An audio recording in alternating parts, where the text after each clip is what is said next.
Comunidad en lucha y en apoyo mutuo. Manos construyendo un nuevo tejido. Soberanía alimentaria reclama mi gente y ninguna barriga sufriendo el hambre. Alimentemos el fuego en movimiento.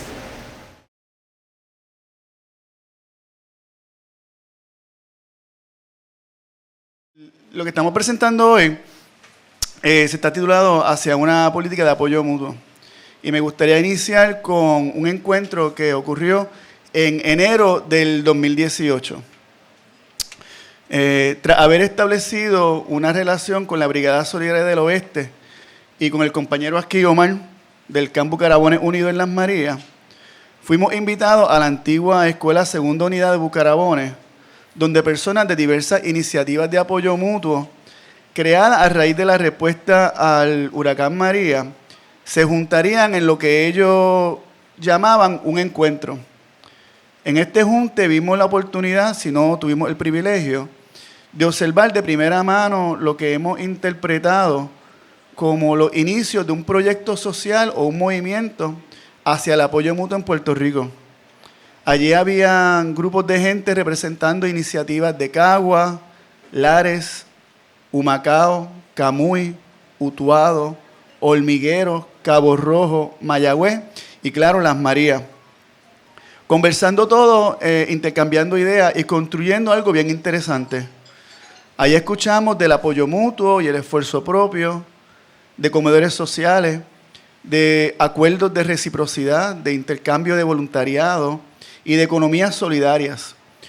Todas ideas innovadoras en su propia manera y todas con raíces en principios de solidaridad, equidad y colectivismo. Para nosotros, aquello que se construía en Cambu lo entendíamos como radical e importante. Radical porque sugería pensar y atender asuntos sobre la calidad de vida y la realidad social puertorriqueña de una manera diferente y compleja. En otras palabras, transformadora. Importante porque entre aquellas cuatro paredes de un antiguo salón de clases vimos el germen de una propuesta de cambio social, un proyecto de país. Eso ha sido y sigue siendo lo que significa el apoyo mutuo.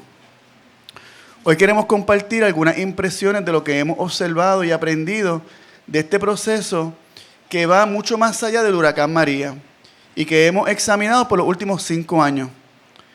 En la presentación de hoy queremos hablar de la raíz histórica del apoyo mutuo en Puerto Rico, lo que consideramos han sido las prácticas más comunes que hemos visto tomando lugar en los últimos años y lo que entendemos son las potencialidades y los retos de este acercamiento hacia una nueva política.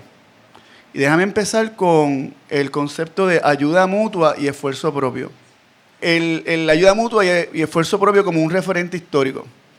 Después de María, muchos de los que observaban los camps alrededor de Puerto Rico lo definieron como algo espontáneo y nuevo y que representaba, a su entender, algo totalmente novedoso en el panorama de lo comunitario. El caso es que en Puerto Rico ya había existido una práctica de apoyo mutuo en las comunidades desde lo informal. Nosotros vimos cómo los trabajadores en las fábricas usaban el SAM como instrumento para apoyar a sus compañeras en momentos de mayor presión económica y cómo en los barrios se organizaban fiestas comunales donde se vendía comida y bebida con el fin de apoyar familias a cumplir obligaciones como cirugía urgente o funerales imprevistos. También lo hemos visto tomar raíz en proyectos como los rescates de terreno que se dieron en Villa Sin Miedo y Villa Cañona, y hoy la reafirmación agrícola del proyecto Boricua. O sea, la reciprocidad es un principio muy presente en la fibra social de la mayoría de las comunidades, sobre todo aquellas que han sido olvidadas o marginalizadas o sistemáticamente precarizadas, empobrecidas. Ahora, de manera formal, entre la década de 1940 y 1960, el programa de ayuda mutua y esfuerzo propio, o PAMEP, bajo el Departamento de la Vivienda, fungió la tarea de responder a la situación precaria de vivienda que afectaba tanto la ruralía como las ciudades. El programa sugería un acercamiento novedoso para su tiempo sobre el problema de la vivienda, ya que reconocía que este era uno de carácter social y con unas consecuencias igualmente de impacto. Contrario a pensar en la pobreza como de forma individualizada, donde se espera que el individuo se resuelva según le alcancen los recursos, este proyecto proponía que la situación de vivienda de Puerto Rico se atajase desde lo colectivo, o sea, desde la comunidad. De forma igualmente innovadora, PAMEP situaba a las comunidades como gestores y actores primarios del proceso de construcción bajo un código de trabajo voluntario. Pablo Vázquez Calcerrada, uno de los tecnócratas detrás de este programa, describe que basado en el reconocimiento de sus necesidades, los mismos vecinos han determinado según su prioridad cuál aspecto de la comunidad ellos desean mejorar. Y añade que este modelo de ayuda mutua y esfuerzo propio muestra al mundo el poder y fuerza de la cooperación. Cabe resaltar que en el centro de este programa se afirma la acción comunitaria. Entiéndase como la incorporación de la comunidad en la identificación de sus necesidades y la resolución de sus problemas, basado en un recurso principal, su gente. En un congreso sobre vivienda en 1960, Vázquez Calcerrada comentaba que una vez las familias rurales estén organizadas en un objetivo común, una vez hayan participado en las discusiones y la formulación de un plan y estén listas para contribuir con todos sus recursos, los problemas que ahora son tan abrumadores estarán bajo control y serán resueltos. O sea, para Vázquez Calcerrada, el detonante que impulsa este proyecto de cambio no era otra cosa que lo que entendemos hoy día como autogestión. Por autogestión nos referimos a un modelo de desarrollo que se origina en diseño y determinación desde y para con las comunidades. La autogestión se sostiene en prácticas enraizadas en la democracia participativa, el horizontalismo y la educación política popular. El PAMEP promovía una solución a los problemas sociales cimentada en el empoderamiento de las comunidades, al reconocer que ni el Estado ni la empresa privada estaban a la altura para responder el problema de vivienda en el archipiélago. Ahora, es importante admitir que el programa de PAMEP no resolvió la situación de vivienda en Puerto Rico, ni siquiera ni en el campo ni en la ciudad. E igualmente el programa no carecía de una actitud paternalista sobre la población empobrecida y practicaba cierta ingeniería social al condicionar los espacios y las características de sus residentes. Esta apertura a la acción comunitaria y a la ayuda mutua desaparece como práctica institucional en los 1960 y en forma de ley desaparece en 1990. No será hasta el 2000 que veremos un resurgir de este lenguaje de autogestión y ayuda mutua en la ley de las comunidades especiales en Puerto Rico. La creación de la Oficina de Comunidades Especiales asumió la autogestión como un instrumento para el desarrollo comunitario. El modelo neoliberal de la asistencia socavó los avances de esta política social centrada en las comunidades para subvertirla en autogestión de un empoderamiento comunal a un desentendimiento gubernamental. Hubo un cambio. Es al trasluz de los huracanes Irma y María que la práctica de apoyo mutuo vuelve a hacerse palpable y toma una prominencia en el discurso político y público, no tan solo por medio de los CAMS, pero por las comunidades que se asumieron olvidadas y destituidas en medio de su propia recuperación y tomaron rienda de sus procesos, ¿verdad? Se vieron forzados a ese proceso. Es en esta nueva realidad de caminos derrumbados, de comunidades incomunicadas y de familias desprovistas de necesidades básicas que vemos el apoyo mutuo resurgir, pero esta vez con un enfoque diferente. En vez de desde arriba hacia abajo, lo vemos desde abajo y desde el centro, de adentro de las comunidades mismas. Gracias. Ahora me gustaría hablarles un poco sobre algunas de las prácticas de apoyo mutuo que hemos visto implementadas en los centros de apoyo mutuo que están alrededor del archipiélago. Algo que creo que es importante destacar es que aun cuando los CAMS, ¿verdad?, los centros de apoyo mutuo, surgen a raíz del huracán María, el trabajo que están haciendo, ¿verdad?, y que han implementado, tienen una temporalidad que va más allá del huracán, ¿verdad?, más allá del contexto del huracán. Así que ya cumplimos 6 años desde el huracán María, los CAMS siguen en pie, se atendió el desastre, pero ahora están atendiendo otras necesidades apremiantes dentro de nuestras comunidades, ¿verdad? Entonces, algo también que creo que es importante notar es que para que estas prácticas que estamos viendo implementadas dentro de los CAMS estén enmarcadas dentro del apoyo mutuo, es importante tomar en consideración las voces de la comunidad. O sea, ¿qué es lo que quiere la gente ver en sus comunidades? ¿Qué tipo de proyectos les gustaría ver? ¿Hacia dónde quiere ir la comunidad? Sin eso, no podemos tener un centro de apoyo mutuo, porque estaríamos revirtiendo nuevamente a las prácticas de alguien que viene de fuera o de arriba a imponerle a las comunidades las prácticas y proyectos que ellos consideran que son más apropiadas para la comunidad. Así que la comunidad es medular en cualquier proyecto de apoyo mutuo. En estos proyectos vemos la aplicación del apoyo mutuo tanto como un principio, como un método de desarrollo social y político. Dentro del contexto de desastres, el apoyo mutuo ha estado presente en otros escenarios, ¿verdad?, de recuperación, pero generalmente se presenta como un mecanismo con viabilidad solamente dentro de la temporalidad del desastre, ¿verdad?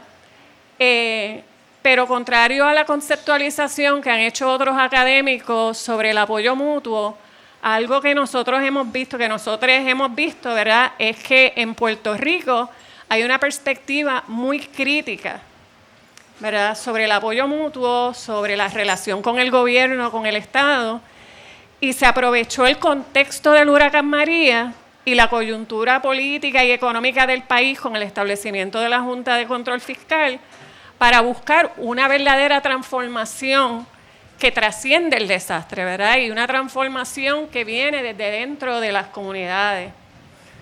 Dentro del contexto del desastre, ¿verdad?, que fue el huracán María, los centros de apoyo mutuo sugieren que la narrativa del gobierno a los desastres como exclusivamente fenómenos naturales, inhiben un cuestionamiento sobre cómo las estructuras sociales, las estructuras políticas y las estructuras económicas magnifican el daño y producen un desempoderamiento en nuestras comunidades.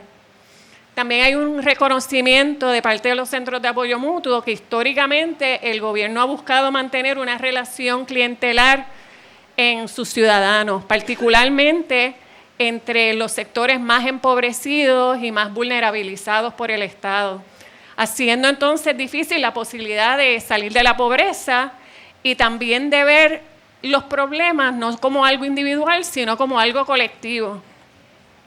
Entonces, a partir del desastre del huracán María, los centros de apoyo mutuo buscaron que los residentes en las comunidades donde ellos se localizaron aprendieran a identificar y a generar sus soluciones a problemas de una forma colectiva, ¿no?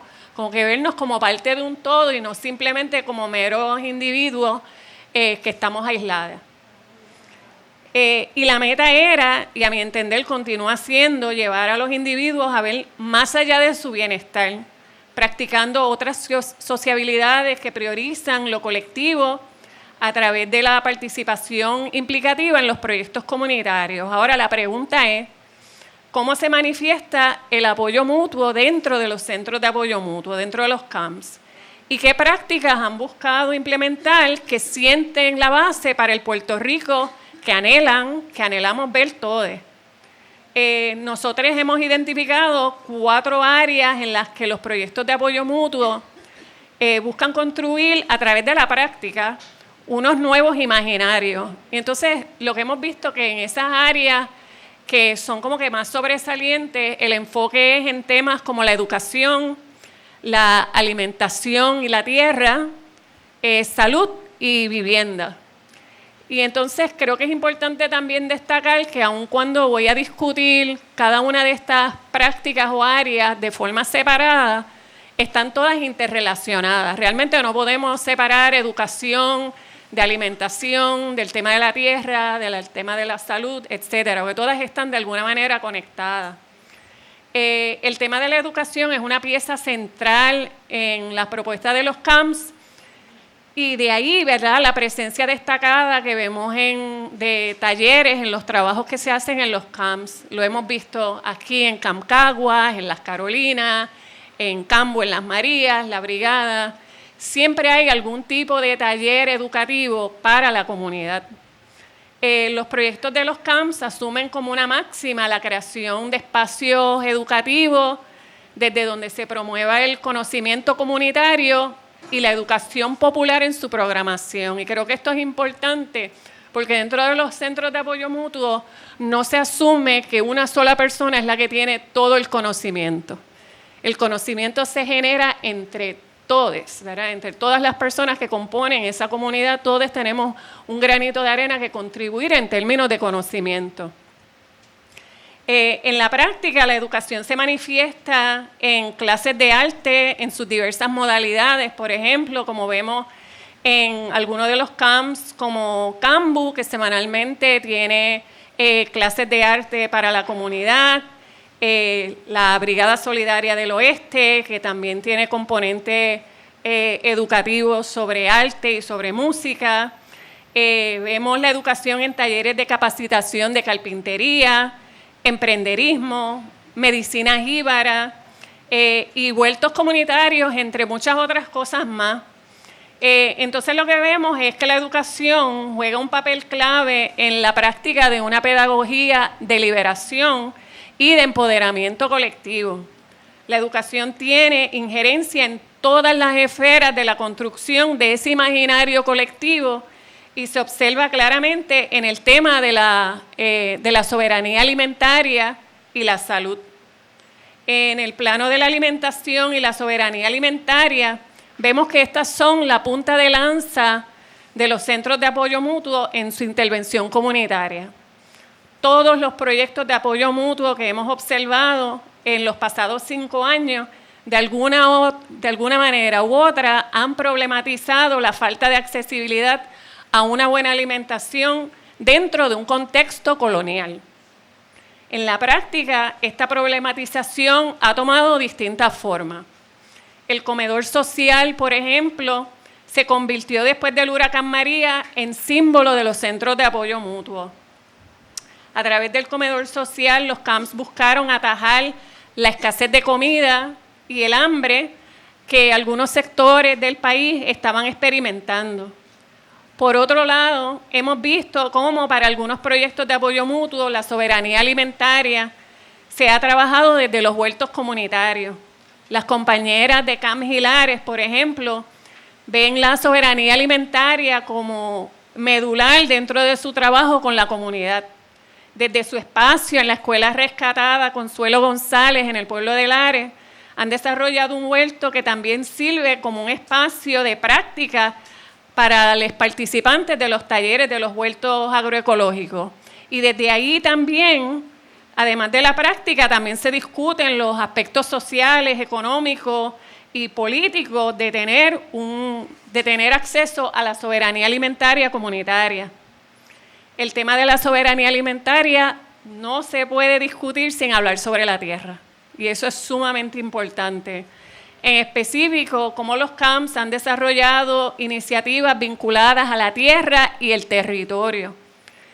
Estos enfatizan el acceso a la tierra para fines agrícolas, el apoyo a proyectos agrícolas, sobre todo a agricultores pequeños, y abordan en conjunto el tema de la tierra con el frente alimentario Y también se tiene que incluir en este frente de hablar sobre la tierra y el territorio, el rescate de espacios públicos, ¿verdad? Como vemos aquí en el Centro de Apoyo Mutuo de Caguas, como vemos en Cambu con el rescate de escuelas, más recientemente la Brigada Solidaria del Oeste con el rescate de una escuela en San Germán.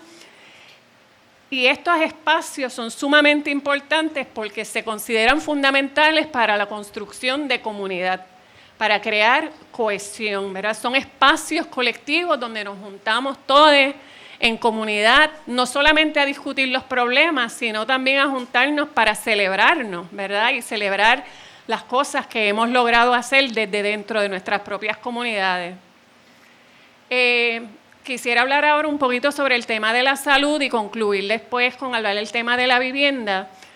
En el tema de la salud hay un reconocimiento de que Puerto Rico enfrenta una serie de retos, tales como el acceso a cuidados médicos comprensivos y la calidad de un buen acceso médico, ¿verdad? Que no requiera estar esperando meses, a veces un año, para poder tener una cita con un especialista, tener que estar constantemente luchando para tener acceso a un referido.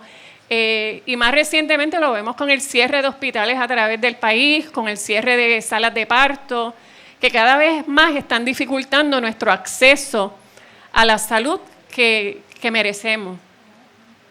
La crisis económica que resultó en la imposición de una Junta de Control Fiscal, así como los embates del huracán María al sistema de salud, han exacerbado grandemente la incidencia de enfermedades crónicas como la hipertensión y la diabetes, pero también han exacerbado otros problemas de salud mental como la ansiedad y la depresión. La crisis de salud se manifiesta de forma desproporcionada en comunidades económicamente desventajadas y en la ruralía sobre todo, donde el cuidado médico es aún más limitado que en las áreas urbanas. Ante ese panorama, los CAMS se han dado la tarea de proveer clínicas de salud y espacios de sanación en sus comunidades. A modo de ejemplo, Caminando la Utopía ha puesto en práctica un proyecto de acupuntura de oreja.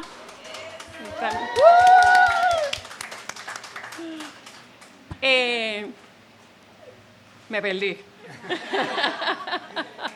¿Eso aquí es famoso? Sí. Ya el canal aquí se identifica por eso. Exactamente, y son proyectos sumamente importantes. Y cada día vienen más. Quiere decir que vamos a ver que son las horas de... Exacto. Y esa es la meta, ¿verdad? Poder proveer unos espacios de bienestar y sanación a nuestras comunidades. Y, por ejemplo, la compañera Lourdes con su proyecto Caminando la Utopía, que provee acupuntura en oreja a personas que así lo necesiten dentro de las comunidades donde ella trabaja, pues ha puesto ese proyecto en marcha. Pero no es solamente sobre proveer ese servicio, también es sobre empoderar a la comunidad, entrenar a integrantes de la comunidad en acupuntura de oreja, ¿verdad? Que se puedan certificar para que entonces ellos más adelante puedan seguir proveyendo ese servicio en sus comunidades, ¿verdad? Y es sumamente importante tener ese tipo de proyectos.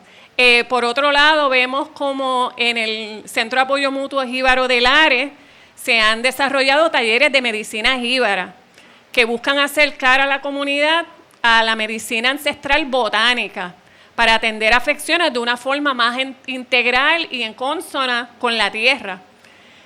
Ahora, aun cuando estas prácticas no sean un sustituto para otros cuidados médicos que resultan apremiantes para nuestra población más vulnerabilizada, lo cierto es que los talleres y clínicas de salud buscan llenar un vacío y atender una necesidad que el Estado abandonó hace años. Después del huracán María, la reparación y reconstrucción de vivienda se convirtió en un área directamente afectada por los debates sobre la burocracia y la politiquería relacionada a quién merece asistencia, ¿verdad? ¿Quién merece asistencia? Y la forma que va a tomar esa asistencia. Los CAMS implementaron múltiples estrategias y enfoques para abordar el problema de la vivienda, desde capacitar equipos comunitarios en la instalación de techos temporeros hasta la implementación de unos acuerdos de compromiso de reciprocidad para proyectos de reconstrucción de viviendas que permitieron que personas dentro de las comunidades ayudaran en el proceso de reconstrucción de las casas, los techos de sus vecinos.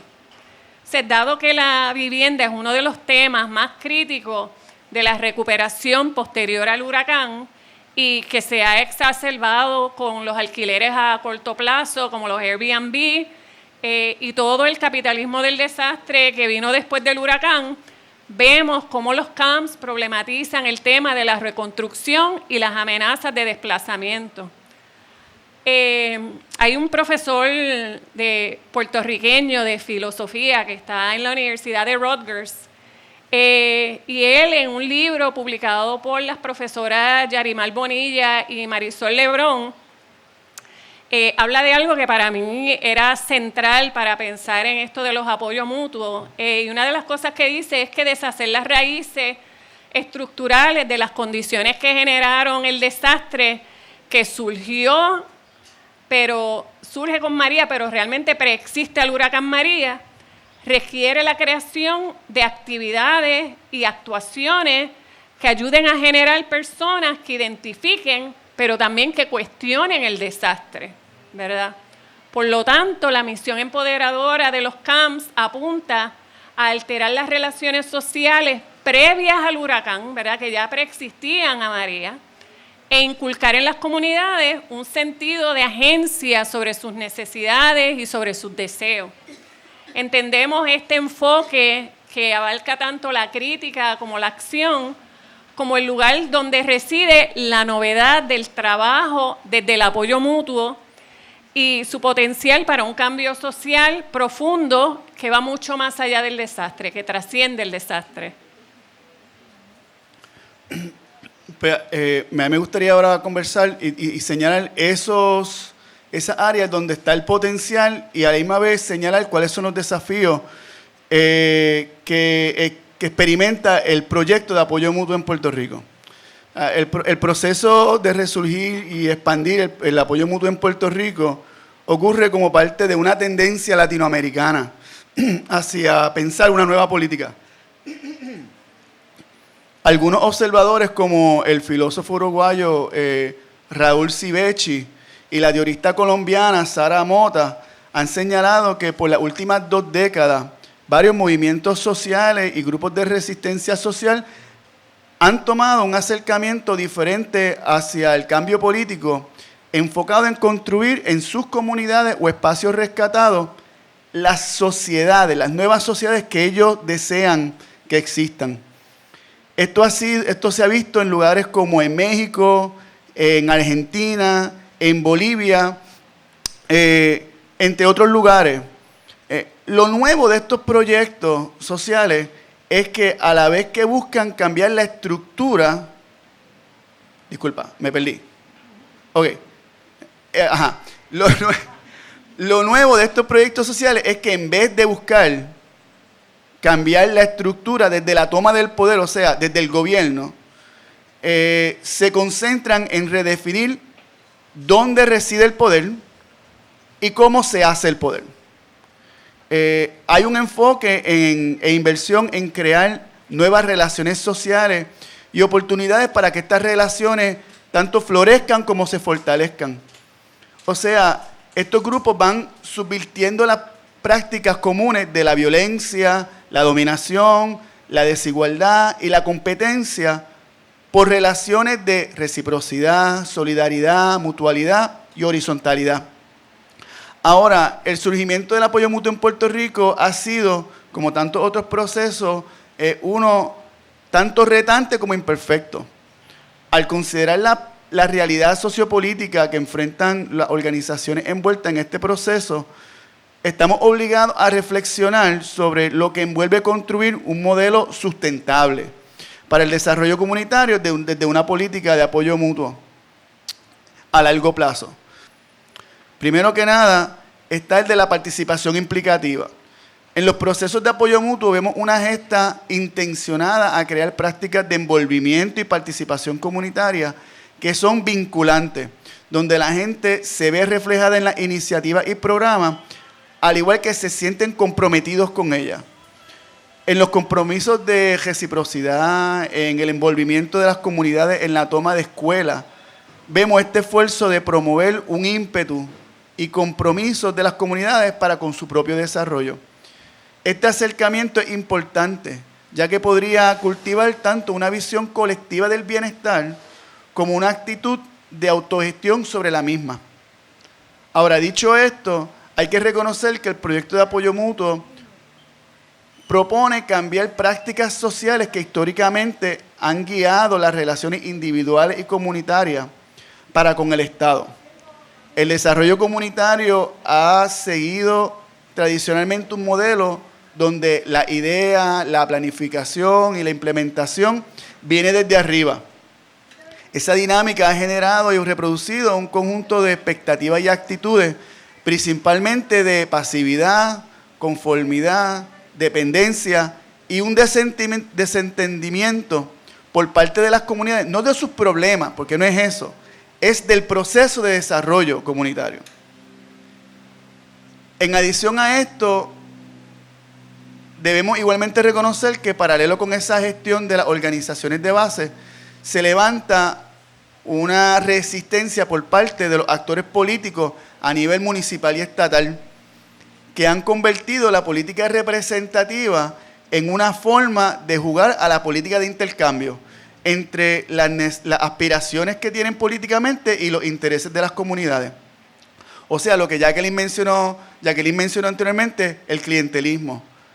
Esta dinámica crea un disloque entre lo que la gente necesita y lo que los políticos proveen, ¿verdad? La cual incide en un constante contraste entre el valor de la acción política desde el apoyo mutuo y la autogestión versus la acción política de los agentes electos, ¿verdad? Esto es una comparación que es bien injusta, ya que se devalúa el envolvimiento de las personas en sus comunidades y para con el apoyo mutuo, quien no tiene participación ninguna en la dinámica de los partidos políticos, ¿verdad? De la política tradicional.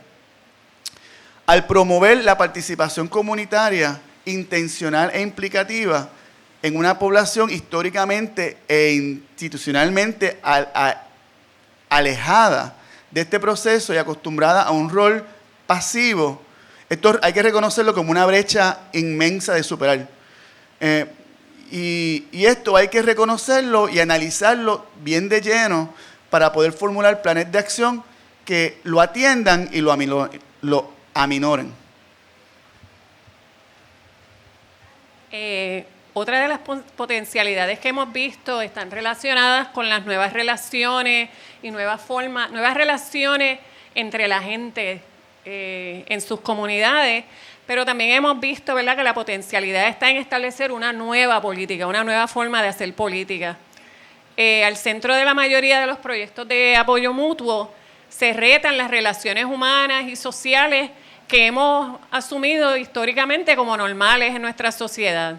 Desde las formas de liderato, ¿verdad?, que siempre estamos buscando a ver quién es el líder, quién es la jefa, las estructuras organizativas que están organizadas de una manera jerárquica y la toma de decisiones hasta el uso del lenguaje inclusivo y las dinámicas de género, ¿verdad?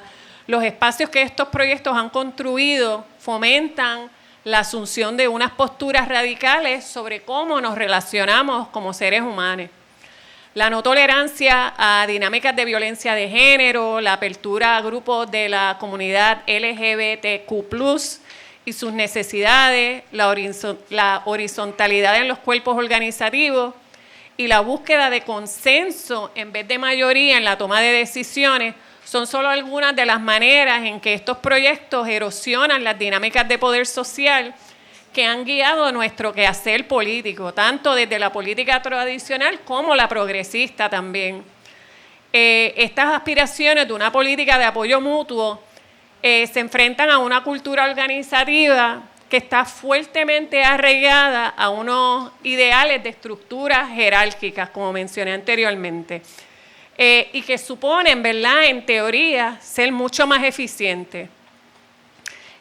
También se hace uso de la portavocía de un líder único y la imposición de decisiones por una supuesta mayoría por sobre el pensamiento de todos los demás.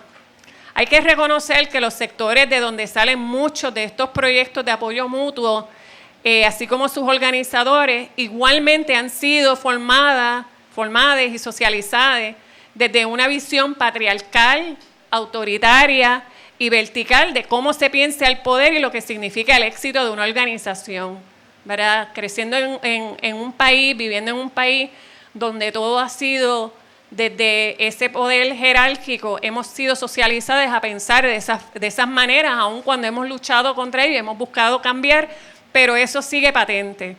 Vemos como en ocasiones, en práctica, las acciones chocan y contradicen las mismas aspiraciones dentro de los proyectos de apoyo mutuo.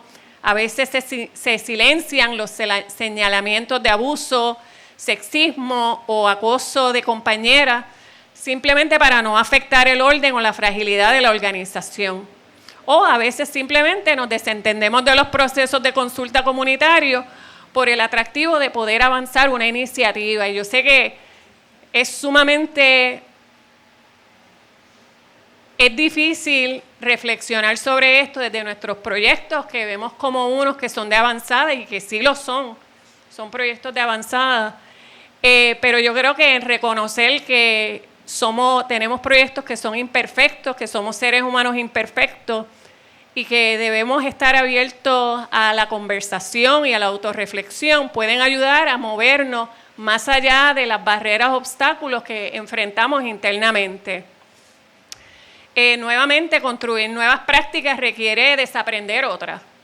Y como seres humanos estamos en constante proceso de aprendizaje y desaprendizaje. Pero esto no ocurre en el vacío, por cuanto hay que reconocer nuestros propios vicios, limitaciones y prejuicios. Y entendemos que esto no es fácil, ¿verdad? Pero es sumamente necesario para construir la sociedad que todas, que todos, que todes merecemos. Ahora, una máxima de una política de apoyo mutuo es la materialización de mayor autonomía por parte de las comunidades en gestar y crear un estado de bienestar. Un estado de bienestar que pueda sostenerse por y desde la comunidad. Como parte de ese objetivo, vemos la creación de actividades productivas o económicas que tanto empoderan como afirman los haberes y capacidades de los miembros de nuestras comunidades. De igual forma, vemos la implementación de iniciativas que buscan inyectar más capacidades por medio de exposición a recursos humanos externos, pero sin necesariamente subestimar aquellos que existen internamente. Por medio de talleres, la visita de homólogos a otras comunidades, sean nacionales o internacionales, y la puesta de foros o conversatorios como este, vemos una inversión en la valorización del saber, el intercambio de bienes y una evaluación de lo que se entiende como qué se valoriza, qué es un valor. Esto promueve una calibración, ¿verdad?, de lo que entendemos que se valora y lo que se necesita para alcanzar un bienestar que va acorde con las expectativas y objetivos de las comunidades. Esa revalorización entonces promueve el espacio para un diseño de proyectos en las comunidades que nos lleven a una consumación de ese bienestar. Todo dentro de las capacidades, recursos y los principios, ¿verdad?, de las comunidades mismas. Ahora, todo este andamiaje y trabajo de base se está haciendo desde un lugar de precariedad, y esto hay que reconocerlo, hay que empezar desde ahí. Aunque en los meses posteriores al huracán María, muchos financiadores externos, públicos y privados, se comprometieron y proporcionaron dinero a una multiplicidad de organizaciones, incluidos los CAMS. La mayoría de los fondos que se proveyeron eran limitados a iniciativas y programas de apoyo directo, no al costo de operación, ¿verdad? Dada la novedad de estas organizaciones, la mayoría no poseían la solvencia económica para mantenerse, y los llevó a que muchos de estos organizadores que yo mencioné previamente cargaran con su trabajo como voluntariado. Aunque muchos asumieron que este sacrificio era necesario para impulsar los proyectos y abordar las necesidades apremiantes de sus comunidades, la necesidad de financiación sustancial que pudiera apoyar los costos de vida de estos organizadores, comenzó a obstaculizar la sustentabilidad de muchos de estos proyectos. Mucho de ese trabajo que se sigue haciendo hoy mismo, 6 años después, de la misma manera. Y con cada año que pasa, se ensaña más la idea de que ese trabajo que nuestras compañeras hacen, es uno que tiene que hacerse de gratis y a costa del bienestar de estos organizadores, de estos activistas. La precarización del trabajo organizativo erosiona la calidad del trabajo y al igual desvaloriza el esfuerzo de nuestras compañeras. Paralelo con este desafío, varios organizadores han señalado el problema del agotamiento, o lo que llaman el burnout en buen español, entre los organizadores a causa del efecto acumulativo de los estreses del trabajo, ¿verdad? Que si tienen que cumplir con conseguir los recursos, cumplir con los informes, alcanzar a la gente que ellos quieren alcanzar, cuando se junta con los de carácter personal, costos de vida, seguridad alimentaria, seguridad laboral, la crianza, la salud, la vivienda. Tenemos que considerar seriamente la profesionalización de nuestros organizadores. Y con esto queremos decirles proveer los apoyos para que lleven una vida digna, para que tengan los recursos para atender sus cuerpos y para que también sean partícipes del bienestar que están elaborando, ¿verdad? Que están construyendo. Ahora, hay un aspecto diferente o paralelo con esto, y es que en un ecosistema de país donde cada vez más hay dependencia sobre el sector sin fines de lucro para llevar a cabo necesidades previamente asumidas por el Estado, hay una competencia por recursos en forma de subvenciones que cada vez más fuerte, haciendo la viabilidad de muchos de estos proyectos una más estrecha, más difícil. Las expectativas de los agentes que proveen los fondos se hacen cada vez más altos los criterios mínimos para cualificar por los fondos: registros sin fines de lucro, exención contributiva federal, años de servicio y experiencia, récord, tracto fiscal, endoso, etcétera, etcétera, etcétera. Eso hay que reconocerlo. Por otro lado, vemos una politización de las causas, ¿verdad? Empujando a que las iniciativas se pongan entre si son agentes cónsonos con lo que la organización políticamente se alinea o no lo son. Cada vez hay más organizaciones que se ven entre sostener un proyecto o sostener sus principios. Yo creo en tal cosa, pero yo necesito los chavos. Este ambiente de mercado de las sin fines de lucro, lo que se presta es una canibalización entre las mismas organizaciones, una contra la otra. Y nos vemos, como dice el dicho, como cangrejos en un barril, todo el mundo jalando hacia el otro. Se tiene que tener una conversación bien honesta sobre la proveniencia de las fuentes de subvenciones. Pero de igual manera, tenemos que pensarlo de una manera crítica y subvertir esos fondos cuando vienen de ciertos recursos como una forma de recuperación o redistribución para lograr lo que entendemos nosotros, un balance de la justicia social. Para finalizar esta presentación, Raúl Sivecci dice en uno de sus textos, y cito, que el mundo no cambia gracias a multitudinarias demostraciones en las grandes avenidas, sino por medio de minúsculos actos al margen de los sistemas. En aquel encuentro que Roberto describió al principio, que ocurrió en Las Marías hace ya más de 5 años, nosotros vimos un germen de lo que asumimos podía ser un proyecto de país.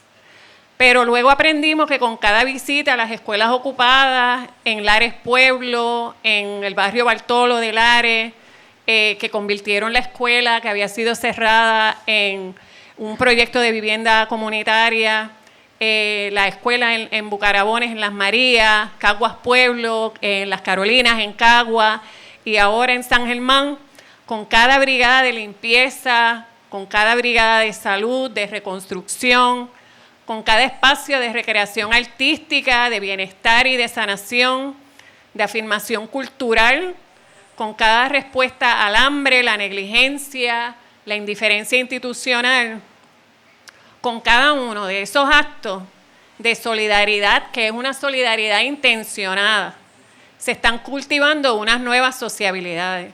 El estar todos nosotros aquí el día de hoy, algunos nos conocemos, pero no todos. Aquí estamos estableciendo unas nuevas formas de relacionarnos, aquí estamos diciendo presente para nuestras comunidades y para el país que anhelamos ver, ¿verdad? Y que anhelamos ver pronto. Ahí es donde nosotros entendemos que reside la política de apoyo mutuo. Y ahí es donde debemos mirar para encontrarnos y reclamar un espacio en este país. Muchísimas gracias. Cuando hablamos de sostenibilidad, no solamente es chavo, gente, es tener conversaciones difíciles que nos ayuden a sobrepasar algunos obstáculos que muchas veces permanecen ahí porque no los hablamos. Punto. Así de sencillo, causa y efecto. Vamos a abrimos ahí para preguntas, por favor. Voy a ir tratando de cachar los turnos, si es que lo hay. Si no, como quiera, vamos a seguir hablando. ¿Alguien quiere un turnito? Buenas tardes, saludos Omar, que no nos veíamos de hace un tiempito. De los compañeros que nos habíamos visto anteriormente, la compañera. Yo soy Jorge García Muñiz, soy uno de los 3 cofundadores del Museo Ligüera. Actualmente estamos aquí en Cagua, colindando la otra esquina aquí con este centro de apoyo. Nacimos y somos hijos de los CAM. Nacimos en el Centro de Apoyo Mutuo Jíbaro de Bartolo. Yo quiero traer 3 puntitos. Cuando se tocó lo de las razones mayoritarias que fundan los CAM, que son las coyunturales, ¿verdad?, que tenían que ver con la educación en la tierra, la salud y la vivienda, yo entiendo que se faltó la economía, el desarrollo de la economía, porque gran parte de los talleres, por lo menos los que yo pude vivir en el año y medio que estuve en Bartolo, los que he vivido aquí y los que más o menos me he mantenido en cierto nivel de comunicación con los otros CAM, muchos de los talleres van dirigidos en esa área, en crear una nueva economía y unas capacitaciones en el área de cómo desarrollar la economía de todas formas. Porque sí están los talleres de sanación y los de expansión cultural y educación, pero los de economía también están ahí. Yo creo que hay que incluir ese quinto punto como uno de los puntos importantes en el desarrollo de los servicios de los CAM. El otro, aunque lo mencionaste al final, yo quiero resaltar un poco y lo voy a traer por la situación que se encuentra el CAM de Bartolo. El CAM de Bartolo, hasta donde tengo entendido, es el único que se desarrolló con un proyecto de vivienda. Bartolo está al lado de Castañel, es la parte más central y más aislada de Puerto Rico, desde cualquier parte que uno se pare. Y la complejidad social y económica de todo tipo allí es una cosa única. Yo he vivido en varios pueblos en la isla, incluyendo Jayuya, y a la verdad que la situación que yo me enfrenté allí yo no la esperaba. La complejidad de la violencia comunitaria es una cosa fuertísima. Y la particularidad de que sea un proyecto de vivienda lo hace más difícil todavía, porque no es lo mismo dar servicio y retirarse por la noche y nadie está allí que estar allí quedándose a vivir con la complejidad de no tener agua, de quizás no tener luz, y de traspasar las riñas vecinales, familiares y comunitarias al centro, a un nuevo proyecto comunitario, como es el Centro de Apoyo de Bartolo. De hecho, allí fue asesinado uno de los líderes comunitarios vecino de la escuela que se rescató. Y ese dolor lo traigo adentro porque yo vi el deterioro de esa persona, vi el deterioro del proceso con las 2 personas que se enfrentaron y esa fue una de las razones que me obligó a mí a salir, la seguridad personal. Lo demás lo estuvimos batallando, pero la seguridad personal ya era insostenible. Pero es importante resaltar ese proyecto porque ese proyecto ahora mismo está realmente amenazado, porque es bien fácil para las estructuras del gobierno, me refiero a las estructuras, las diferentes agencias que tienen que ver con las escuelas, que son varias, ¿verdad? Transportación, obras públicas, mejoramiento de las escuelas, educación, el municipio, el gobierno central.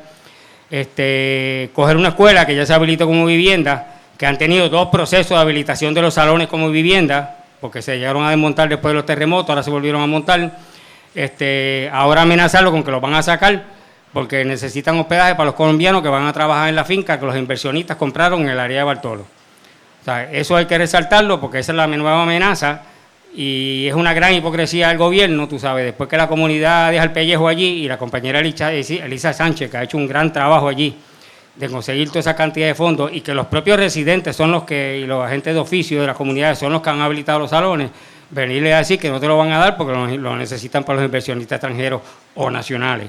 Porque si son nacionales es peor porque entonces está desplazando su propia gente. Eso hay que tenerlo claro, porque en el área los hay. Y ahí los Rivera Chats y los Santini tienen las manos metidas en los proyectos en Lares. Y eso lo denuncio porque es así. Okay. Y el tercero es que la viabilidad de los proyectos de Centro de Apoyo Mutuo ligados a la ONG tiene un elemento, aparte de la competencia de fondos entre sí y la parte operacional, ¿verdad?, que requiere capacitaciones administrativas y de diferentes índoles. También hay que entender que aunque ha sido una relativa ventaja el que el Estado o las fuerzas económicas del mundo que dominan el mundo han limitado, no destruido, limitado los estados, han reducido los estados como forma de operar la economía y el sistema político-económico y orientado hacia la privatización, lo han hecho a través de las organizaciones no gubernamentales. Eso ha favorecido en parte algunos de los proyectos de ONG. Eso es una realidad que la tenemos de frente, por eso muchos de ellos lo están auspiciando son los mismos capitalistas del mundo y nuestros mismos capitalistas, pero por otro lado ellos saben escoger a quién lo hacen y por qué lo hacen.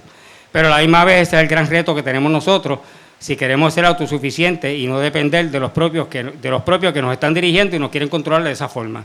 Eso es un nuevo reto que también hay que tenerlo. El capital, el poder real disminuye el Estado, privatiza a través de las organizaciones sin fines de lucro y reorienta, ¿verdad?, el trabajo. La privatización siempre conlleva menos trabajo sindical, menos servicio a los trabajadores, menos control de los propios trabajadores como recurso organizado, ¿verdad?, porque los sindicatos generan muchos recursos. Generan recursos a nivel de que pueden hacer muchas cosas como sindicatos, trabajo comunitario, trabajo educativo, trabajo de las emergencias, cuando tú estás organizado tiene muchas ventajas. Pero en ese aspecto, eso es un punto que hay que tener en cuenta también, porque en cuanto a las organizaciones no gubernamentales, las ventajas y las desventajas que tiene el proceso, pero ellos sí saben quiénes son cada uno y cómo darles el dinero y cómo lo estamos manejando. Pero estoy de acuerdo en que el dinero que están dando, no importa de quién venga, es nuestro porque nos lo han robado a través de 500 y pico años, hay que cogerlo y redirigirlo. Gracias.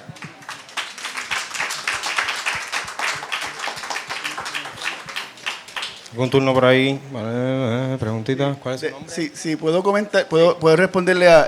disculpe, ¿el compañero se llama? Jorge, mucho gusto.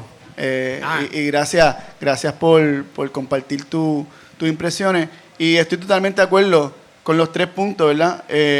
Lo de que la economía solidaria es una de las como 5 patas que tiene esta mesa. Okay. Y sí.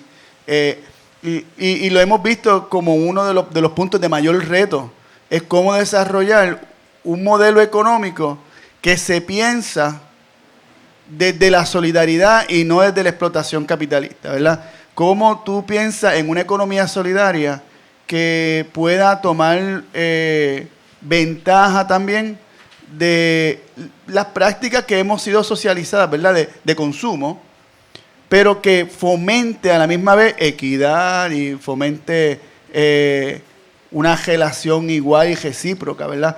Y eso ciertamente es algo que vemos en los centros de apoyo mutuo o en distintos proyectos, de distintas formas. Y no tan solo centros de apoyo mutuo tomando proyectos de viabilidad económica, pero capacitando gente para que puedan desarrollar sus propias economías, ¿verdad? Para que de alguna manera se puedan empoderar de la situación económica que viven, ya que pues muchos de las fuentes de trabajo se fueron o se las llevaron o en cierta manera nos acojalaron en una esquina y dijeron, no se preocupen, no miren para allá que aquí hay algo más bonito y se llevaron todo. Y así es algo que hay que reconocerlo, que sí está centrado en los proyectos. Y si puedo comentar con el último punto que trae sobre lo de la viabilidad. Porque el caso de Bartolo, tengo que decir, la complejidad de ese proyecto, nosotros cuando hicimos nuestro trabajo de campo, uno de los grupos o de las organizaciones que nosotros identificamos bien temprano que queríamos presenciar y documentar por su proyecto de avanzada, ¿verdad? Y la complejidad del tema de la vivienda era Bartolo. Y como usted dice, igualmente nosotros vimos allí lo que realmente, lo que significa una complejidad de hacer trabajo de base, ¿verdad?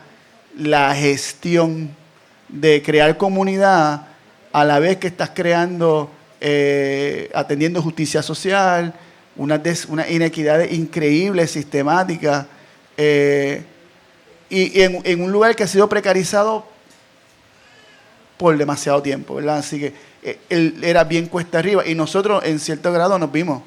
Sí, puedo.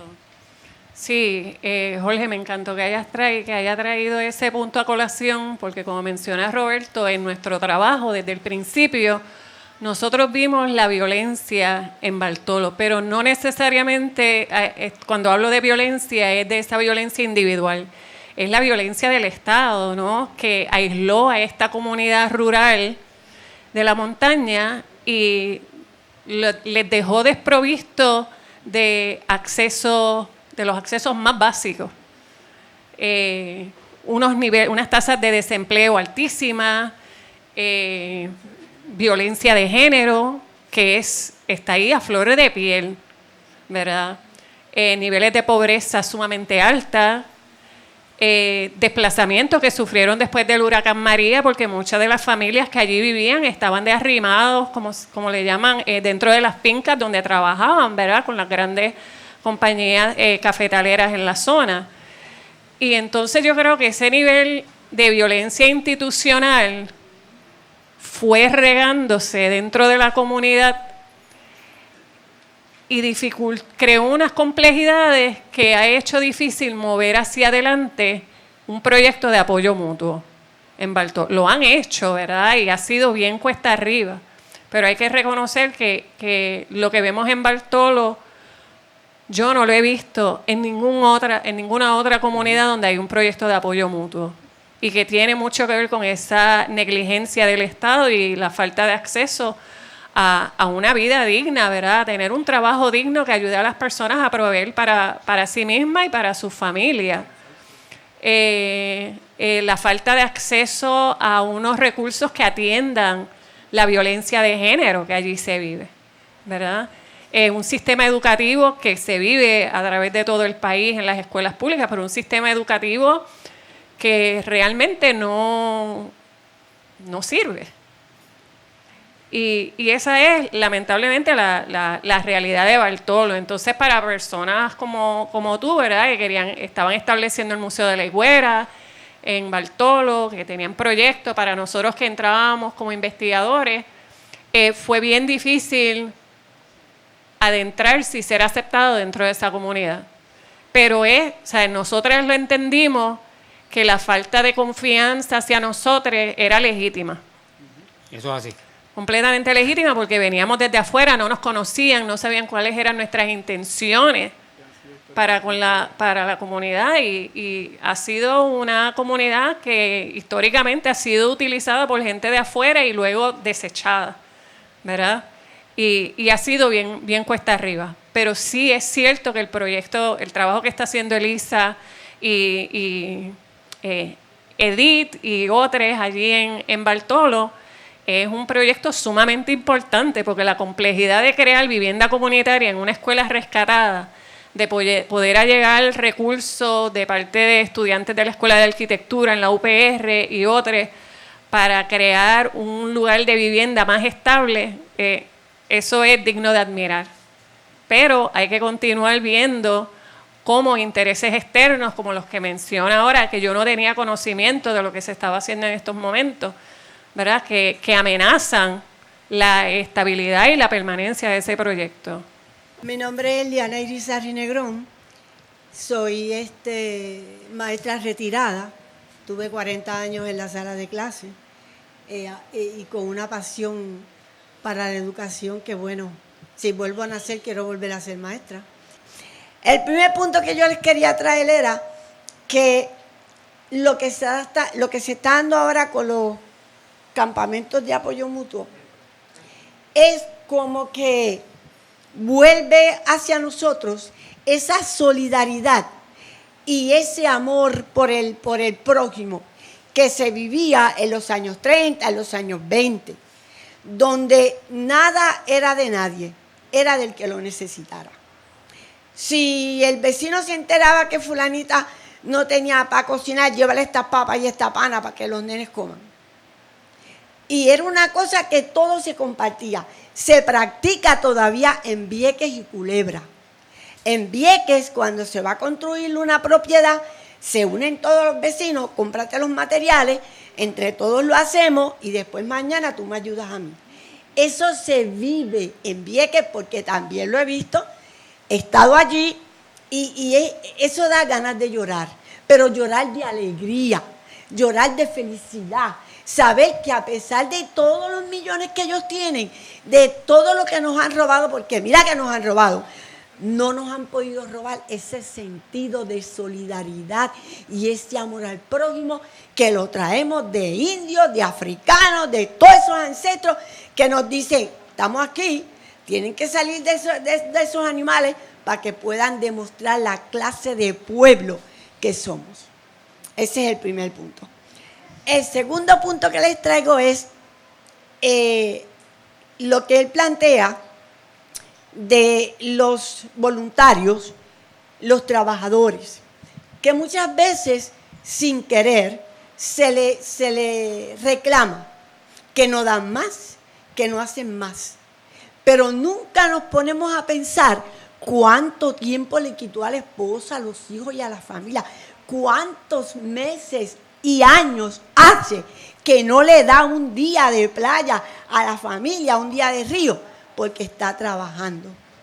Eso, señores, lo tenemos que valorar. Eso, señores, lo tenemos que reconocer.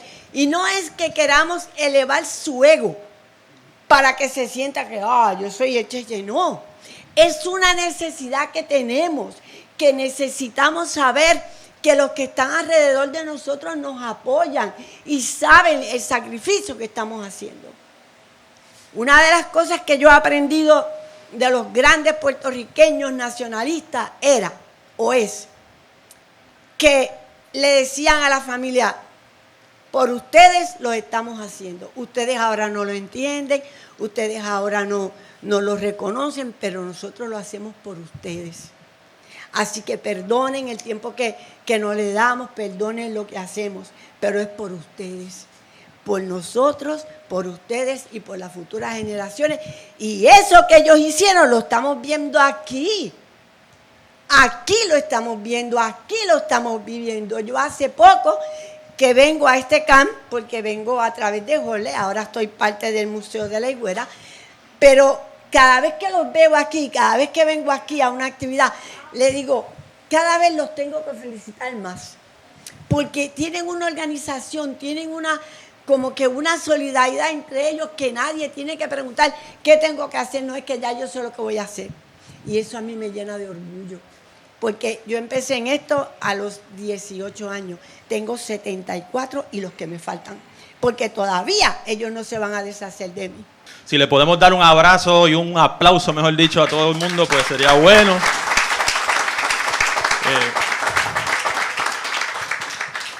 Segundo, pues lo van a escuchar durante todo el día, ¿verdad? Pero Comedores trabaja contra el hambre porque creemos que es posible que no haya hambre en el futuro, ¿verdad? Queremos erradicar el hambre de cantazo de la sociedad y estamos muy convencidas de que eso es posible. Nos han dicho de toda la vida que el hambre siempre ha existido y eso no es verdad. Así que si algún día logramos nuestra meta de que no haya hambre, pues Comedores va a dejar de existir, ¿verdad? Así que nuestra meta hasta cierto punto es que nuestra organización no sea necesaria en el futuro. Y eso es importante a veces porque nosotros no tenemos una organización para perpetuarla, ¿verdad? Que es muy fácil en estas dinámicas de donativos y fondos y servicios. Uno puede dedicarse toda la vida a hacer un servicio enfocado en mantener al donante de los fondos. Y para nosotros lo importante es mantener nuestra lucha contra el hambre. Y si en ese sentido hay que perder donantes, pues se pierden donantes en un futuro porque nuestra meta es que no haya hambre. Y eso es como que bien importante dejarlo claro. Le hago una pregunta a todos los presentes, a los panelistas, pero también a los que están acá atrás. Mucha gente a veces comentando en estos proyectos, pues hablan de lo bonito que es que ustedes tienen eso allí en Cagua. Y lo dicen en un sentido como si lo que hacemos aquí no es reproducible en la sociedad. Mucha gente trata de desmotivarnos diciendo, bueno, ustedes tienen éxito haciendo eso porque lo están haciendo en pequeño, pero esa lógica de tener un supermercado cooperativo, eso no es posible reproducirlo en la sociedad. Parte de nuestro trabajo y parte de la intención de este fogón es poder discutir a más profundidad cómo convertimos estos esfuerzos que son locales, que son pequeños todavía, en proyectos de sociedad, ¿verdad? Que es lo que ustedes han dicho citando a Civechi, ¿verdad? Así que mi pregunta general es ¿cómo hacemos? ¿Qué camino podemos caminar? ¿Cómo convertimos esto, que es un esfuerzo, sí, bonito y sacrificado, en algo que tenga mayor impacto en la sociedad? ¿Qué cosas se pueden crear? Yo apuesto al supermercado cooperativo porque es parte de nuestros proyectos, ¿verdad? Y es algo de lo que queremos hacer, pero la pregunta es honesta. ¿Pueden estos proyectos realmente crecer hasta ser proyectos de sociedad? Y una de las claves para mí está en pensar esto como algo que no apuesta al lucro, ¿verdad? La mayoría de las empresas se forman, y así es en el Departamento de Estado, es corporaciones sin fines de lucro y corporaciones que son pro lucro, ¿verdad? Nosotras creemos que no tienen que existir esas corporaciones que son pro lucro, y eso no quiere decir que no creamos en la riqueza, ¿verdad? Nosotras creemos que en Puerto Rico hay riqueza de sobra, que hay que crear riqueza, pero que la riqueza hay que distribuirla, ¿verdad? Y eso es parte del debate que hoy se va a tener. Así que, ¿cómo creamos riqueza para distribuirla? ¿Cómo enfrentamos a las grandes corporaciones que se basan en el lucro desde la solidaridad? Y si es posible que estos proyectos que son pequeños todavía realmente puedan crecer hasta ser proyectos de sociedad. Ahí lo dejo.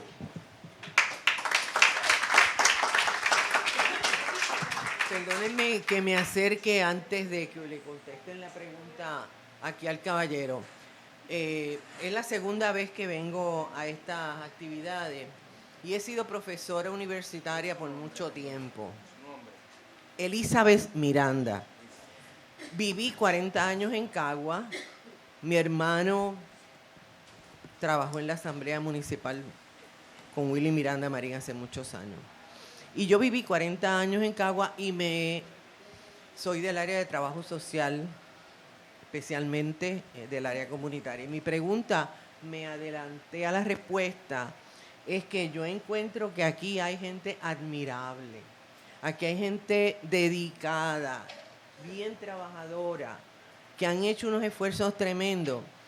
Pero mi pregunta va dirigida específicamente qué podemos hacer para aquellos sectores que no tienen gente como ustedes. ¿Dónde y cómo? ¿Qué cosas en términos de estructura organizativa o educativa o de la manera que ustedes entiendan que se pueda hacer, sea posible? Porque Puerto Rico tiene muchísimos retos y gente que está de verdad no tienen los recursos brillantes que hay aquí. Gracias. Pero un poquito retomando ahí a lo de Giovanni, no sé si quieren comentar algún poco de eso. Pues, no. Sí, Giovanni, porque algo que nosotros entendemos es que sí, a veces pues a veces los rostros y los nombres y las voces que se escuchan pues son los que nosotros entendemos que lo que nosotros le ponemos el sello de que son los líderes, ¿verdad? Que si Giovanni, que si Omar, que si Damari, Lourdes, Yesef. Pero nosotros, de igual manera como esas voces y esos rostros son los que más se escuchan. Algo que nosotros hemos visto y que viene de sus mismas prácticas es que ellos entienden de que ellos no son protagonistas y no les interesan ser protagonistas, porque ellos reconocen en las comunidades mismas que a veces nosotros vemos como, no, esa comunidad necesita, esa comunidad no tiene. No, esa comunidad tiene y de sobra talento, conocimiento, capacidad. Y más que nada tiene el ímpetu y el deseo de cambiar su realidad. Pero por distintas formas institucionales se le ha quitado, empezando la voz. Se le ha dicho, tú no tienes que hablar porque yo sé lo que tú quieres. Se le ha dicho, si tú quieres un cambio, habla conmigo, yo lo consigo. Y se le ha dicho, tú no tienes, ustedes son pobres. cuando en realidad son empobrecidos. No son pobres, porque el pobre no existe, le existe el empobrecido. La persona y las comunidades que se les quita, se les ha extraído, ¿verdad? Empezando por la voz y empezando y seguido por la dignidad, ¿verdad? Como que esa capacidad de reconocerse de que tienen la capacidad. Y yo creo que nosotros lo que vemos en los centros de apoyo mutuo y en los proyectos de apoyo mutuo, no simplemente en los centros de apoyo mutuo, en los proyectos que se afirman en el apoyo mutuo, es esa búsqueda de que la gente se reconozca como agentes de sus propios cambios, porque ellos tienen la capacidad, porque ellos saben cuál es el problema, porque ellos saben cuál es el proyecto o la sociedad, la comunidad que ellos quieren vivir. ¿Verdad? Anteriormente yo aclaraba que hay un desentendimiento en las comunidades, pero no es un desentendimiento de los problemas, porque ellos saben exactamente, cada vez que se levantan, cada vez que abren la llave del agua, cada vez que tienen que pensar a quién alimento, si me alimento yo, o alimento a mi vieja, o alimento al niño, o si me tomo la pastilla hoy o la brinco mañana. O sea, ellos saben los problemas, los viven a diario, no tienen nadie que no necesitan a nadie que se los reconozcan. Ellos saben cuáles son los problemas. Y ellos también se han imaginado diferentes. Y ahí es donde entran los proyectos de apoyo mutuo. En ayudar, ¿verdad? En proveerle el espacio, un espacio como este, a que ellos puedan verse capaces.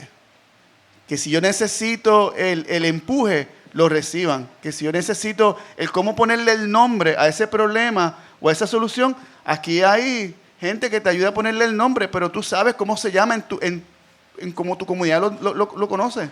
Tú no necesitas ponerle un nombre académico, super fancy, de las grandes teorías, ¿verdad? Nosotros académicos desafortunadamente nos saltamos utilizando palabras, pero es que todo el mundo sabe el hambre, cuando la ve, cuando la siente, tú no tienes que decir, deficiencia de los nutrientes. No, eso es, disculpando mi español de las Marías, esa es mierda. No, nosotros sabemos cuál es el problema. Nosotros vemos la desigualdad, no tenemos que llamarle un nombre académico ninguno. Y la gente lo sabe. Y yo creo que contrario a lo que a veces pensamos, que las comunidades requieren gente de afuera que llegue y los levante. No. Lo que las comunidades necesitan es escuchar, o sea, que le den un micrófono y digan, habla, escúchate, mírate, búscate y nos encontramos, porque eso es lo que está haciéndose con el Centro de Apoyo Mutuo y con los proyectos de apoyo mutuo. No, creo que lo dije. Bueno, un poco, ¿verdad? Ir honrando el tiempo, a las 3 es nuestra próxima, ¿verdad? Charlita. Jefe, me le metes ahí como puedas y seguimos por ahí. Muchas gracias, me llamo Yesef Reyes Morales. Como mencionaron, pues sí, soy parte de lo que hasta hace poco era el Centro de Apoyo Mutuo, porque recientemente como que cambiamos la identidad, ¿verdad? Por cambios coyunturales que a veces uno siente, ¿verdad? Y como decisión de grupo, pues decidimos renombrarnos al Colectiva Agroecológica. Pégate al micrófono. La Colectiva Agroecológica de Masificación y Unidad, para representar más en los esfuerzos y la visión de trabajo que estamos haciendo ahora mismo. No obstante, como que resaltando ese trabajo que se hizo de inmediato, siendo el Centro de Apoyo Mutuo Utuado post-Huracán María, ¿verdad? Como han mencionado, que todos los centros de apoyo mutuo tienen como una distinción, algo particular, y una gran parte recaía o se centraba en un espacio físico, ¿verdad? Ese centro de rescate que fue el hogar de mucha gente. Y nosotros teníamos la particularidad de que nos sentíamos más como un CAMU móvil, porque nosotros empezamos sin un centro, en la casita de una compañera que era bien chiquita, y ahí nos llegaron muchas de las cajas, ¿verdad?, de la diáspora para atender esas necesidades inmediatas, materiales de las personas, para luego seguir con las brigadas de abrir camino en comunidades bien alejadas ¿verdad?, que estaban desconectadas de la carretera. Y sí, como que, pues, el no estar en un espacio físico crea otra dinámica, ¿no? Sí tuvimos un local en un momento, pero no era tanto nuestro centro de operación, era más bien ir directamente a los lugares, a trabajar, a hacer talleres con los agricultores, las agricultoras. Y muchas de esas cosas, incluso nosotros mismos a veces no las visibilizamos, como muchas cosas pasaban así desapercibidas.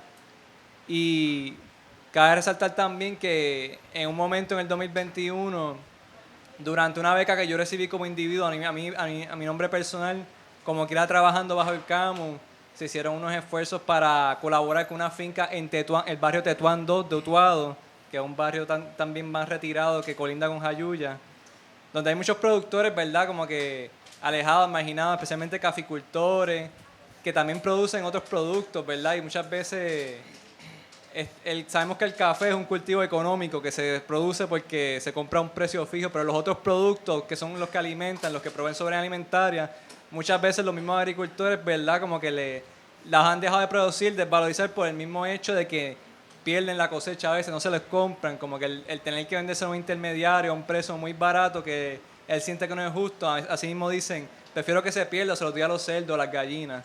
Y claro, el resto nos comemos nosotros, pero por esa razón es que en gran parte, la producción de alimentos, soberanía alimentaria en el campo se ha reducido, ¿no?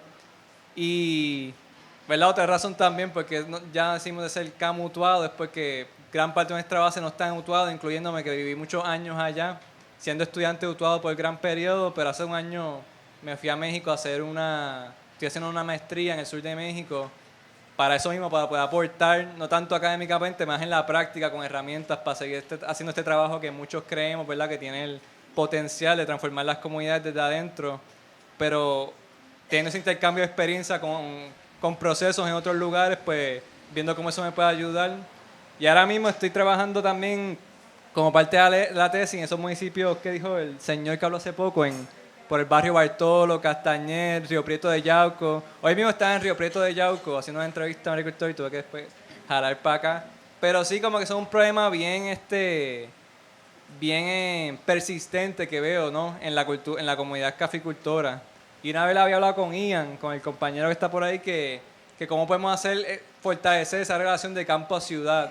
Porque sabemos que estos agricultores que no están ni siendo apoyados por el gobierno y a veces también están excluidos de, ¿verdad?, como de la agroecología, por no tener acceso a esos espacios, esas herramientas, ese conocimiento, pues son quienes están bien atrás y quienes necesitan el apoyo con incentivarlos para comprar esos productos, las viandas, la guayaba.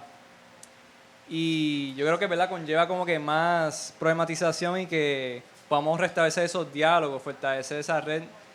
Y como último punto también como que quería como que, bien importante que lo mencionaron, en un momento pensé que no le iban a hablar, que recalcándolo, cómo tenemos que fortalecer nuestros núcleos desde adentro también, con más autonomía y ver cómo podemos ir dependiendo un poco menos de los fondos externos, que sí claramente crean un poco de conflicto y controversia en los grupos, y viéndolo en mi experiencia cómo se ha trabajado una dinámica antes del huracán María, claro, más sacrificada, ¿verdad?, con menos recursos, a todo el mundo poniendo para el pote, para las cosas que se tenían que hacer, y después de momento tuvieron un montón de recursos que hasta lloviendo no se acababan. Y eso, por un lado, ha ayudado, como han mencionado, se ha redistribuido en las mismas comunidades y se han hecho muchas cosas chéveres como lo que se está haciendo aquí ahora mismo.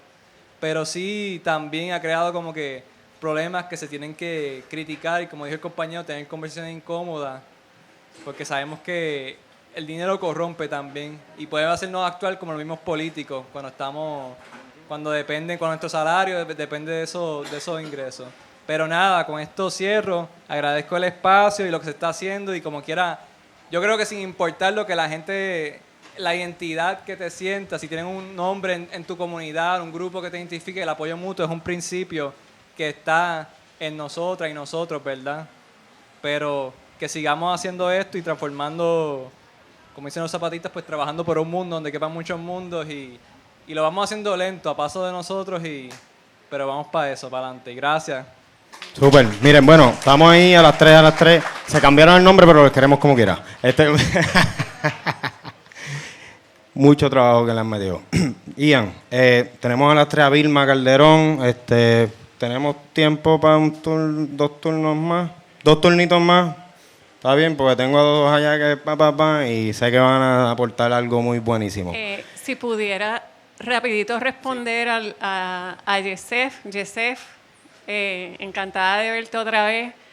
Y que el punto que quería traer era sobre lo de la economía, ¿verdad? Y cómo buscar maneras de independizarnos y depender menos de esas fuentes de apoyo externo.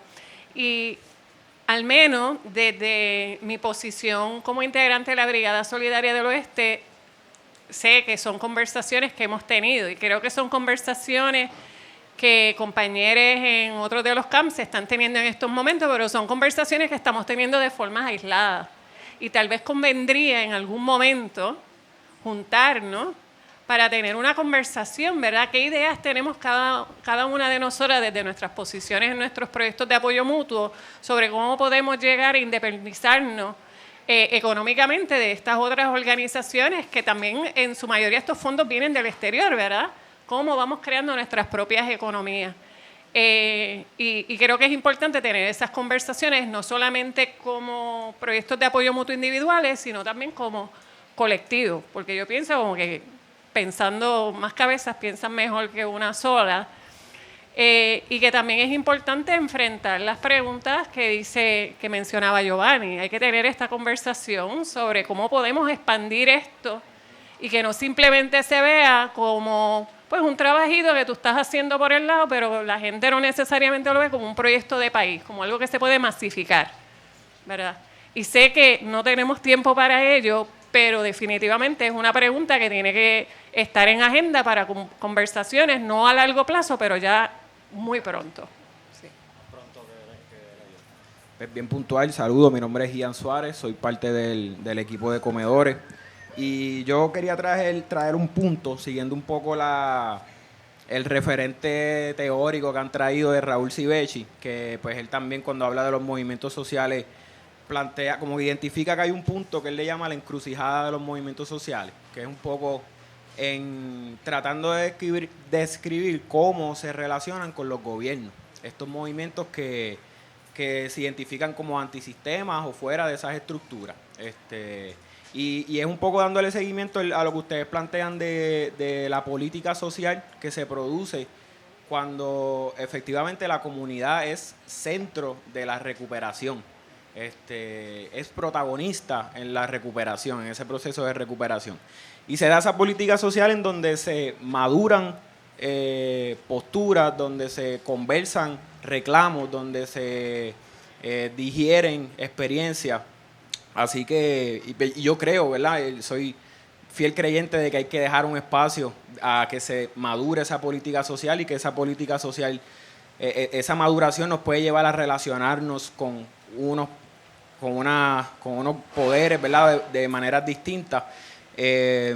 No necesariamente hablamos de descartar esa esfera del poder también, que sabemos que hay que ocuparla también, el gobierno. Pero un poco, ¿verdad? Para aterrizar mi pregunta, ¿cómo de cara a un panorama electoral interesante que viene por ahí, a un año de elecciones y que pues hubo el bipartidismo cayó, ¿verdad? O se tambaleó, no tampoco voy a decir que cayó porque es demasiado, pero ¿cómo ustedes ven los camps en esa coyuntura? ¿Cómo ustedes ven los camps de cara a un año de elecciones? O no necesariamente de cara a un año de elecciones, pero más general, ¿cómo ustedes ven los camps relacionándose con el gobierno, con esas instituciones? Está difícil, se me lo pasa a mí. Ok. Voy a intentar ser bien breve, porque sé que estamos bien apretados de tiempo. Pero lo que yo podría decir es que algo que han hecho los CAM bien claro es que, primero que nada, ellos no están afiliados con partidos políticos. Ellos ven en el Estado tanto la culpa como la raíz de muchos de los problemas que las comunidades piensan, o sea, experimentan. Y yo creo que como agente de transformación social y de cambio social a nivel comunitario, creo que los CAMS están en una posición, ¿verdad?, en su cercanía a las comunidades, en una posición muy poderosa en cultivar un pensamiento crítico sobre lo que significa la política y el rol de los políticos y el rol del gobierno, ¿verdad? Y yo creo que bien en el principio, algo que vimos como Jacqueline mencionaba, era esa capacidad de separar, que lo que se estaba experimentando post-María no era a causa de que fue un categoría 4, que venía con yo no sé cuántas millas de viento, llovieron tantas pulgadas de agua. No, es que son décadas de negligencia, son décadas de dejadez, son décadas de empobrecimiento, ¿verdad? Y ellos fueron bien capaces de decir, esto esto es la recuperación de Puerto Rico post-María. No es una recuperación de vamos a volver donde estábamos un par de meses después. No, hay que hay que realmente reconocer de que esto tiene una raíz de 30 años, 40 años, 50 años, 120 y pico de años, 500 años. O sea, hay que llamarlo por su nombre, hay que empezar ahí, ¿verdad? Y entonces hay que edificar desde ahí. Y es a mi entender, hay un rol de traer esa crítica, ese ojo crítico a lo que significa la política y cuál debe ser la relación entre nosotros y los políticos, ¿verdad? No tan solo los partidos políticos, porque ciertamente el bipartidismo ha muerto, ¿verdad? Pero estamos prestos a que repitamos no el bipartidismo, pero el tripartidismo. Y volvemos otra vez al mismo caballito, ¿verdad? De antes. Si no tenemos la práctica crítica, ¿verdad? De cultivar esa práctica crítica, de mirar al político, de mirar al Estado como usted es responsable de, y nosotros te ponemos al fuego. O sea, nosotros ponemos los pies al fuego, que tiene que ser como nosotros entendemos que debe ser, no como ustedes dicen que debe ser. Yo creo que ahí los centros de apoyo mutuo y los proyectos de apoyo mutuo están en esa posición de traer lo que es política y la visión crítica política a la gente, sin necesariamente decir, tienes que votar de esta manera. No, tienes que pensar de esta manera. Hay que cuestionar lo que estamos viendo y cómo nos hablan. Sí, y para añadir al punto que menciona el compañero Roberto, creo que en los años que llevan los proyectos de apoyo mutuo en formación, han habido críticas a estos proyectos también. Y no solamente desde el Estado, sino también de parte de individuos que no necesariamente ven a los centros de apoyo mutuo y sus proyectos como unos que son viables. Y la razón por la cual no los ven viables es porque se argumenta que los proyectos de apoyo mutuo simplemente están haciendo el trabajo que el Estado debería estar haciendo en estos momentos, ¿verdad? Y lo que nosotros encontramos diferente es que dentro de los centros de apoyo mutuo siempre hay una crítica hacia el gobierno, ¿verdad? Y más allá de una crítica es también fiscalizar al gobierno, porque se reconoce que el Estado tiene un deber ministerial para con sus ciudadanos, y no solamente ciudadanos, ¿verdad? Vamos a hablar de sus residentes. Y lo han abandonado, ¿verdad?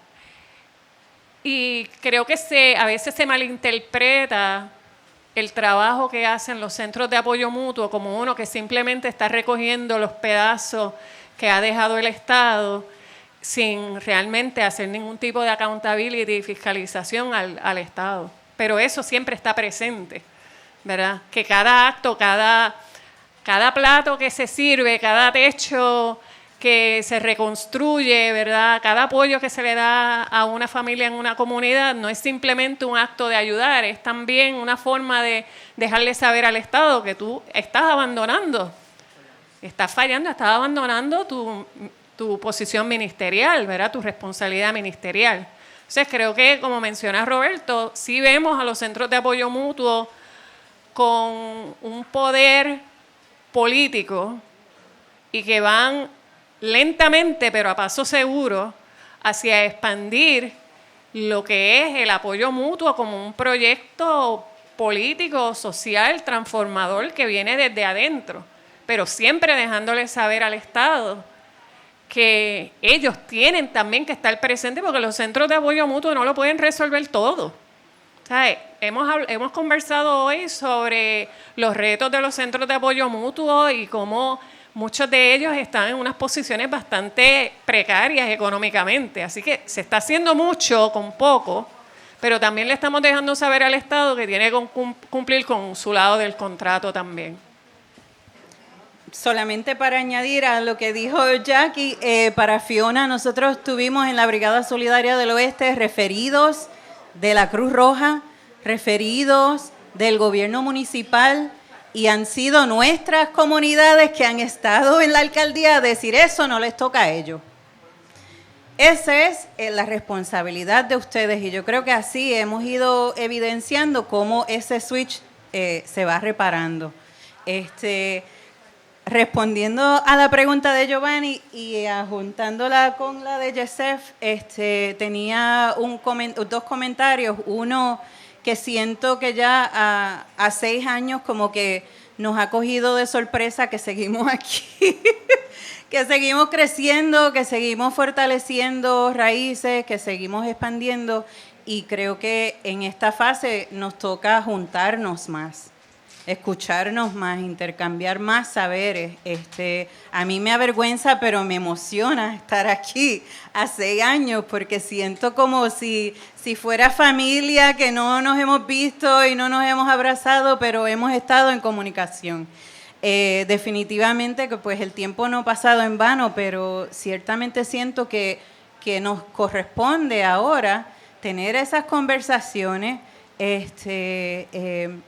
intercambiar ideas, intercambiar recursos que no necesariamente son económicos, pero también.